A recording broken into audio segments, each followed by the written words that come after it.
ہمارے ہر پروگرام کے تمام کردار حقیقت اور اپنے تمام تاریخی پس منظر پر مبنی ہے۔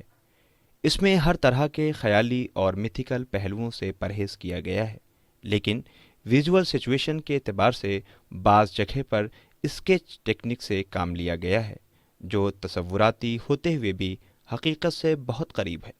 اور سارے پروگرام کے تمام تاریخی دستاویز قرآن مجید اور احادیث کے ساتھ ساتھ مختلف کتابوں سے لیے گئے ہیں، جو سند کے طور پر ہمارے پاس موجود ہے۔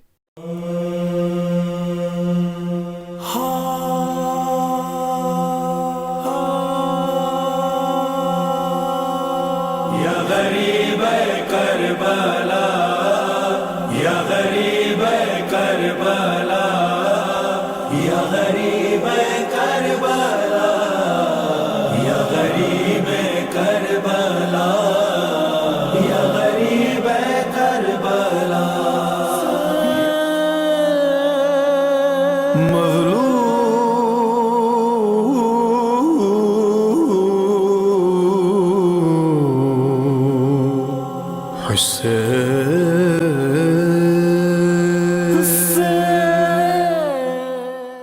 بسم اللہ الرحمن الرحیم۔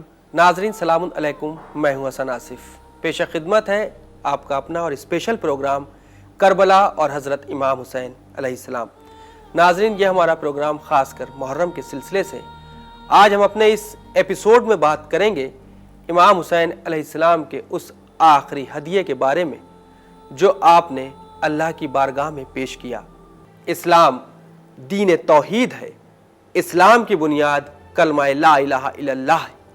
رسول خدا صلی اللہ علیہ وآلہ وسلم نے اس دین اسلام کو جب دنیا کے سامنے پیش کیا تو مکے کی گلیاں تھیں اور رسول خدا صلی اللہ علیہ وآلہ وسلم کی زبان پر یہ اعلان تھا کہ لا الہ الا اللہ کہو، اسی میں تمہاری کامیابی اور تمہاری نجات ہے۔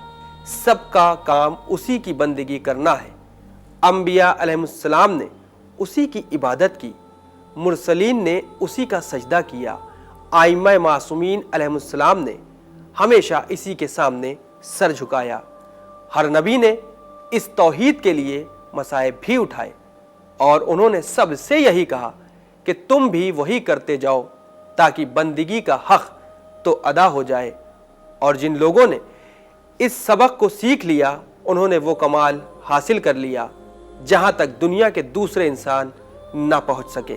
ناظرین، سن 61 ہجری میں کربلا کی بنیادی سبب یہ تھا کہ رسول خدا صلی اللہ علیہ وآلہ وسلم کے کلمہ پڑھنے کا دعویٰ کرنے والا ملعون یزید ابن معاویہ رسول اسلام کے چھوٹے نواسے امام حسین علیہ السلام سے اپنی بیعت کا طلبگار ہوا تھا۔ چونکہ یزید کھلی ہوئی گمراہیوں میں مبتلا تھا اور اسلامی شریعت کے اصول دین اور فروع دین کی اعلانیہ خلاف ورزیاں بھی کر رہا تھا، یعنی دین کو پامال کر رہا تھا، امام حسین علیہ السلام نے یزید کی بیعت کے مطالبے کو ٹھکرا دیا۔ بیعت پر مجبور کرنے کے لیے یزید نے امام حسین علیہ السلام کو قتل کی دھمکی بھی دی، یعنی اس ظالم نے امام حسین علیہ السلام کے قتل کا بہانہ نکالا، کیونکہ وہ یہ جانتا تھا کہ امام حسین علیہ السلام بیعت نہیں کریں گے۔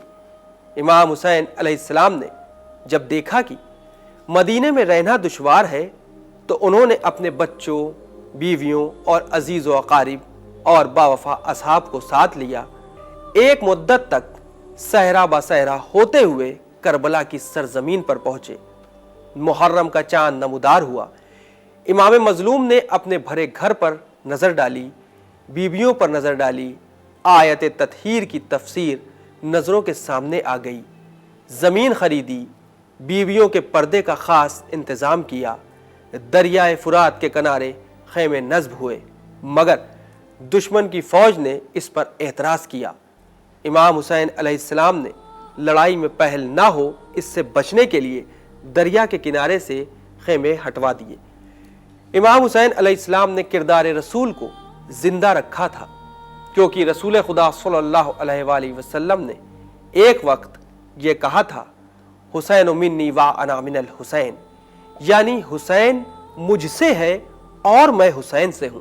رسول خدا نے اسی لیے کہا تھا تاکہ پیغمبر اپنی زندگی میں سوال بیعت کا جواب دے جائے کہ میرے بعد حسین کو علی کا بیٹا نہ سمجھنا بلکہ اپنے وقت کا محمد سمجھنا۔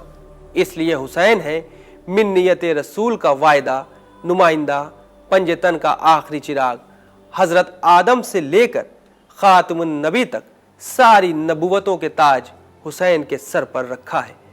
اب حسین بیعت کر کے چاہیں تو یہ تاج گرا دیں، چاہے تو اس سر کو کٹا کر اس تاج کو زندگی عطا کر دیں۔ تو ساری نبوتیں حسین کے ہاں اور نہیں کا انتظار کر رہی تھی۔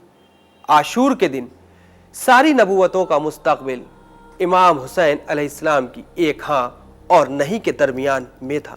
اس لیے فرزند رسول امام حسین علیہ السلام نے حضرت آدم علیہ السلام سے لے کر خاتم النبی تک کی نبوتوں کا تحفظ کیا۔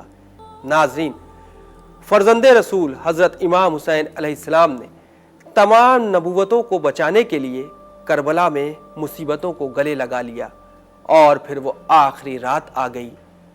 آج حسین کا گھر آباد تھا، مگر کل یہ گھر اس طرح آباد نہیں ہوگا۔ مائیں اپنے بچوں کو جنگ کے لیے تیار کر رہی تھی۔ امام حسین علیہ السلام نے یہ منظر بھی دیکھا کہ ماں کی کنیز بی بی فضہ در خیمہ پر کھڑی ہو کر رو رہی ہیں۔ امام علیہ السلام جناب فضہ کے قریب پہنچے، فرمایا اماں فضہ کیا بات ہے، آپ کیوں رو رہی ہیں؟ فرمایا میرے لال حسین خیمے میں جس کا بیٹا ہے وہ اپنے بیٹے کو کل جنگ کے لیے تیار کر رہی ہے، مگر میں بد نصیب، میرا کوئی بیٹا نہیں جس کو قربان کر سکوں۔ یہ سننا تھا کہ امام حسین علیہ السلام بے چین ہو گئے۔ فرمایا اماں فضہ یہ آپ نے کیا کہہ دیا؟ کل جب سب اپنے بیٹوں کو میدان جنگ میں بھیجیں تو آپ مجھے اپنا بیٹا کہہ کر بھیج دینا، حسین کی قربانی آپ کی طرف سے ہوگی۔ تھوڑی دیر کے بعد امام حسین علیہ السلام جناب رباب سلام اللہ علیہ کے خیمے میں تشریف لائے۔ کانوں میں ایک گوشے سے رونے کی آواز آ رہی تھی۔ دیکھا تو مادر علی اصغر 6 مہینے والے کے گہوارے پر سر رکھ کر رو رہی ہے۔ امام حسین علیہ السلام نے فرمایا رباب کیوں رو رہی ہو؟ رباب نے فرمایا آقا آپ نے دیکھا کہ شہزادی جناب زینب سلام اللہ علیہ کل کے لیے اون محمد کو تیار کر رہی ہیں، قاسم کی ماں قاسم کو تیار کر رہی ہیں، کل سب اپنی اپنی قربانیاں پیش کریں گی اور شہزادی ماں فاطمہ زہرا سلام اللہ علیہ کے دربار میں سرخ رو ہوں گی، مگر میں بد نصیب، میرا بچہ ابھی چھوٹا ہے کہ میں اسے میدان میں نہیں بھیج سکتی۔ ایک بات اور مجھے رلا رہی ہے، وہ یہ کہ آپ نے فرمایا ہے کہ آپ کے بعد ہمارے ہاتھ باندھ دیے جائیں گے، تو میرے اس معصوم کو کون سنبھالے گا؟ یہ سن کر امام حسین علیہ السلام نے کہا رباب گھبراؤ نہیں، خدا کی رحمت سے مایوس نہ ہو۔ اور پھر صبح عاشور نمودار ہوئی۔ شبیہ رسول جان پدر حضرت علی اکبر علیہ السلام نے اذان دی۔ دین اسلام سے غافل لوگوں کو دعوت دی کہ یاد الہی میں مشغول ہو اور نماز حق ادا کرو۔ امام حسین علیہ السلام نماز کے لیے کھڑے ہوئے، تیر پر تیر آنا شروع ہوئے، مگر نمازیوں کی نماز میں فرق نہ آیا۔ شہادتیں بھی ہوئیں، مگر امام حسین علیہ السلام نے جنگ میں پہل نہیں کی اور صبر کی تلقین کی۔ وہ وقت بھی آ گیا جب نظروں کے سامنے اصحاب شہید ہو گئے، انصار شہید ہو گئے، اپنوں کی لاشیں جلتی ہوئی زمین پر پڑی ہوئی تھی، یہاں تک کہ سب کے آخر میں 18 برس کا نوجوان علی اکبر، اس نے بھی حسین کے سامنے دم توڑ دیا۔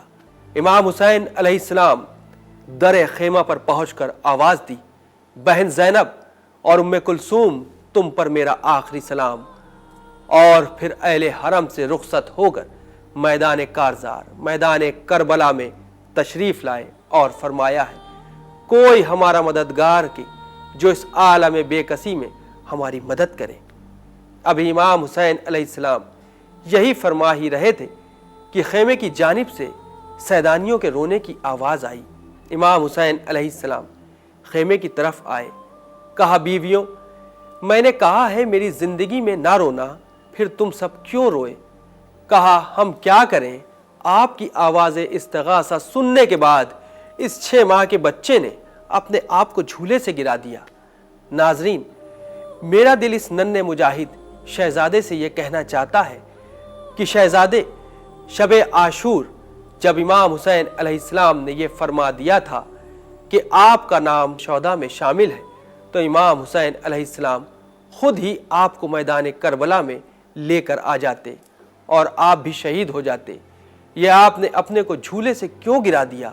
میرا دل کہتا ہے کہ یہ ننھا مجاہد جواب دے گا کہ تجھے نہیں معلوم کہ اسلام میں 2 چیزیں ہیں، ایک ہے مظلومیت کے عالم میں قتل ہو جانا اور ایک ہے شہید ہو جانا۔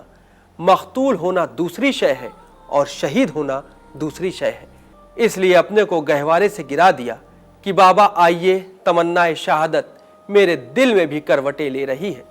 میں بھی اپنی ماں کو دادی زہرا سلام اللہ علیہا کے سامنے سرخرو ہونا چاہتا ہوں۔ امام حسین علیہ السلام جناب رباب سلام اللہ علیہا کے قریب آئے اور کہا رباب لاؤ علی اصغر کو مجھے دے دو۔ جناب رباب نے فرمایا مولا بے شک لے جائیے، میں تو اسی انتظار میں تھی۔ جناب رباب سلام اللہ علیہ نے بچہ امام حسین علیہ السلام کی گود میں دے دیا۔ امام ابھی کچھ ہی دور چلے تھے، جناب رباب سامنے آ گئیں، عرض کی مولا تھوڑی دیر کے لیے میرا بچہ مجھے دے دیجیے۔ امام نے جناب علی اصغر علیہ السلام کو ماں کی گود میں واپس دے دیا۔ چاہنے والی ماں نے اپنے بچے کو نیا لباس پہنایا، بالوں میں کنگھی کی، پیار کیا اور کہنے لگیں بیٹا جب تمہیں تیر لگے تو رونا نہیں، تیر کھا کر اصغر مسکرا دینا۔ اچھا جاؤ، خدا حافظ۔ جناب رباب نے بچے کو امام حسین علیہ السلام کی گود میں دے دیا۔ امام نے بچے کو ابا کے دامن میں چھپا لیا۔ لوگ سمجھے حسین تبرکات انبیاء لا رہے ہیں، کسی نے کہا حسین قرآن لا رہے ہیں۔ میدان کربلا میں ایک بلندی پر آ کے رکے، پھر اپنی ابا کا دامن ہٹایا تو لوگوں نے دیکھا کہ ایک پھول سا بچہ حسین کے ہاتھوں پر پیاس کی شدت سے اس کا چہرہ مرجھایا ہوا ہے۔ امام نے فرمایا مسلمانوں یہ بچہ پیاسا ہے، اسے ایک گھونٹ پانی دے دو۔ میرے بچے تم خود ان سے پانی مانگ لو، یہ لوگ میرے کہنے سے تمہیں پانی نہیں دیں گے۔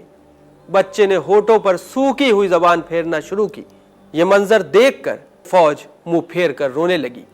عمر اس نے فوج کا یہ نقشہ دیکھا تو اس نے ہرملا کو حکم دیا کہ جلدی سے اس بچے کو ختم کر دو۔ ہرملا نے چاہا کہ تیر چلا کر بچے کو ختم کر دیں۔ جیسے ہی تیر چلانے کا ارادہ کیا، اس کے ہاتھ تھر تھرائے اور تیر کمان سے گر گیا۔ انس نامی شخص جو ہرملا کے پاس کھڑا تھا، اس کی یہ کیفیت دیکھ کر کہنے لگا تو بہت بہادر ہے، اب کیا ہوا؟ کیا اس بچے سے ڈر گیا؟ ہرملا نے جواب دیا جب میں تیر چھوڑتا ہوں حسین کے خیمے کا پردہ ہلنے لگتا ہے، ایسا معلوم ہوتا ہے کہ اس بچے کی ماں کھڑی دیکھ رہی ہے۔ پھر تیسری بار جو تیر چلا، تیر سیدھے جناب علی اصغر علیہ السلام کے گلے پر لگا۔ ادھر گلے میں تیر لگا، ادھر بچے نے خیمے کی جانب ہنس کر دیکھا۔ مطلب یہ کہ اماں دیکھ لیں آپ کا اصغر رویا نہیں، ہنس رہا ہے۔ اور حسین کی جانب دیکھا، اس کا مطلب یہ تھا کہ بابا بس یا کوئی اور حکم ہے میرے لیے۔ اس کے بعد امام نے جیسے ہی گلے سے تیر نکالا، امام کے اس آخری ہدیے کے گلے سے خون کا پھوارہ نکلا، اسی کے ساتھ بچے کا دم نکل گیا۔ امام نے 6 ماہ کے بچے کی لاش کو کلیجے سے لگا لیا۔ اب خیمے میں کیسے لے جائیں، رباب کو کیا جا کر دکھائیں؟ ناظرین، 7 مرتبہ امام حسین علیہ السلام آگے بڑھے اور 7 بار پیچھے ہٹے، مگر خیمے میں جانے کی ہمت نہ کر سکے۔ لاش علی اصغر کو لے کر وہاں پر پہنچے جہاں پر لاش علی اکبر اور لاش قاسم تھی۔ ان دونوں کے بیچ میں تلوار سے ننھی سی قبر کھودی، بچے کو دفن کر دیا۔ ننھی سی قبر کھود کر اصغر کو گاڑ کر شبیر اٹھ کھڑے ہوئے دامن کو جھاڑ کر۔ ناظرین، جب 11 محرم کو اسیران آل محمد کربلا سے قید ہو کر مستورات اپنے وارثوں کی لاشوں کے پاس سے گزری ہیں تو جناب رباب نے اپنے لال علی اصغر کی قبر دیکھی۔ اصغر میرے لال گھبرانا نہیں، بابا کی لاش بھی قریب ہی ہے اور تمہارے بھائی بھی قریب ہیں۔ ناظرین، اسی کے ساتھ تمام ناظرین اور پوری ٹیم کی جانب سے مادر علی اصغر جناب رباب سلام اللہ علیہ کی خدمت میں انہیں اس کم سن مجاہد کا پرسہ دیتے ہیں۔ امید ہے وہ اسے ضرور قبول کریں گی۔ فی الحال ہمیں اجازت دیں، انشاءاللہ میں پھر حاضر ہوتا ہوں ایک نئے موضوع اور ایک نئے ایپیسوڈ کے ساتھ۔ تب تک کے لیے یا حسین۔